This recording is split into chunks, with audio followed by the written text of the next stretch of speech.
మరి టెట్ నుంచి మినహాయింపులు చేయాలని చెప్పేసి మనకు రాష్ట్ర కమిటీ యూటీఎఫ్ రాష్ట్ర కమిటీ పిలుపు మేరకు ఈరోజు మరి అన్ని తాలూకా కేంద్రాల్లో ఈ నిరసన కార్యక్రమం చేయడం అనేది జరుగుతుంది.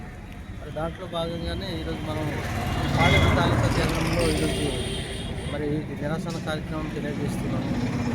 మరి మన సీనియర్ 2010లో వచ్చినటువంటి ఆర్టీఐ ప్రకారంగా దానికి తర్వాత నుంచి మరి డిఎస్సిలో నియామకం పొందుతున్నటువంటి ఉపాధ్యాయులందరూ కూడా మరి టెట్ పాస్ అయ్యి వాళ్ళు సర్వీస్లో వస్తున్నారు.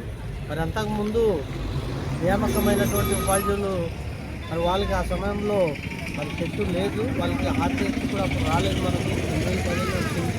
మరి ఆ ముందు వచ్చినప్పుడు ఆ దానికన్నా ముందు ఉన్న ఉపాధ్యాయులకు కూడాను మరి టెట్ వర్తింపజేసి టెట్ కంపల్సరీ మీరు 2 సంవత్సరాలు పాస్ అవ్వాలి.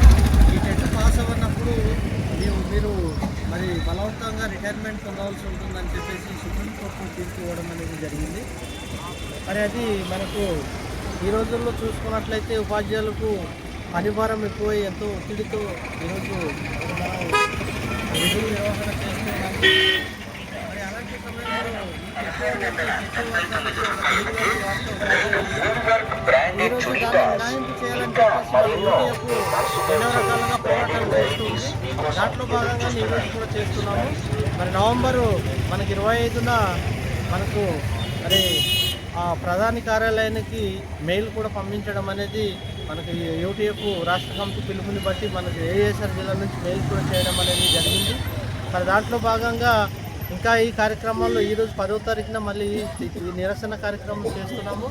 అలాగే 18వ తారీఖున కూడాను మరి జిల్లా రాష్ట్రంలో ఉన్నటువంటి జిల్లాలలో జిల్లా స్థాయిలో ధర్నా కార్యక్రమం కూడాను మరి చేయాలని చెప్పి రాష్ట్ర కమిటీ పిలుపు ఇచ్చి ఉంది. కాబట్టి ఆ రోజు కూడా మరి యూటీఎఫ్ మరి మనకు ఈ జిల్లా స్థాయిలో ఈ కార్యక్రమం అనేది ధర్నా కార్యక్రమం అనేది చేయడం జరుగుతుంది.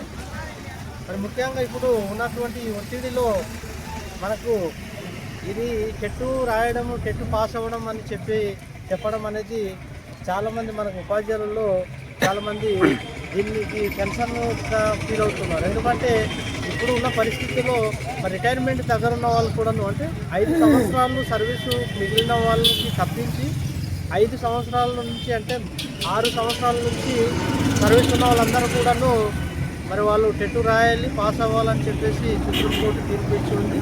మరి ఆ తీర్పుని ఇప్పుడు పార్లమెంటులో మరి దాన్ని సీనియర్ ఉపాధ్యాయులు మినహాయింపు చేయాలి, దాన్ని చట్టం చేయాలని చెప్పేసి మరి యూటీఎఫ్ రాష్ట్ర కమిటీ దాన్ని మరి యూటీఎఫ్ రాష్ట్ర కమిటీ మరి తీర్పు ఇవ్వడం జరుగుతుంది.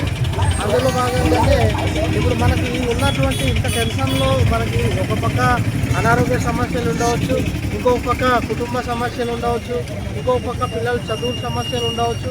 మరి ఇలాంటప్పుడు మనకు టెట్ కంపల్సరీగా మీరు పాస్ అవ్వాలి, టెట్ కంపల్సరీగా రాసి మీరు పాస్ అయితేనే మీ ఉద్యోగాలు ఉంటాయని చెప్పడము ఎంతవరకు సమంజసం అని చెప్పేసి మనము యూట్యూబ్గా ప్రశ్నిస్తూ ఉన్నాము.